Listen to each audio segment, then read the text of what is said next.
బజ్జీ చూసారా ఎంత పెద్దది ఉందో. ఇంతకే దేంతో వేసాను అనుకుంటున్నారో కామెంట్ చేయండి, ఈలోపు చెప్తాను నేను. ఇవి చూసారా, వామ్మకు ఒక్కొక్కటి అరిచేయంతున్నానమాట. ఇంకా అంత బాగా ఉంటే మనం వంట ప్రయోగాలు చేయక తప్పదు కదా.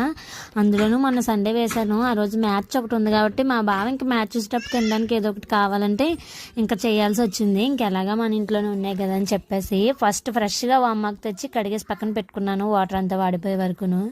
నెక్స్ట్ శనగపిండిలో ఉప్పు, కారం, కొంచెం పసుపు, ఇంకా సాల్ట్, ఇంకా ఇది ఉంటుంది కదా వంట సోడా కొంచెమే పించు వేసి మంచిగా బజ్జీల పిండి కలుపుకొని పక్కన పెట్టుకోవాలి.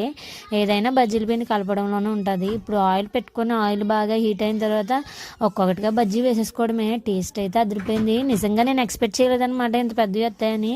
ఒక్కొక్కటి తింటే పొట్ట ఫిల్ అయిపోయింది అనమాట. మా బావ లాస్ట్లో ఎక్స్ప్రెషన్ ఇస్తే చూడండి, సూపర్గా ఉన్నాయని చెప్పేసి. మీరైతే ఏం ప్రిఫర్ చేస్తారో కామెంట్ చేయండి మ్యాచ్ చూసేటప్పుడు. మా బావకి మ్యాచ్ పిచ్చి, నాకు అసలు మ్యాచ్లో వాళ్ళు కూడా రావన్నమాట, అంటే ఏమీ తెలియదు అని అర్థము. మా బావ మాత్రం ఫుల్గా చూస్తాడు మ్యాచ్. ఆ పక్కన టిక్ టిక్ మని కొట్టేది మా అమ్మాయి అనమాట. ఇంకా అది వదిలింది. మొత్తం అన్నీ వేసేసుకున్నాను. ఆల్మోస్ట్ నాకు 20 వరకు వేసాను, ఎందుకంటే అవే ఎక్కువైపోతాయి మాకని చెప్పేసి.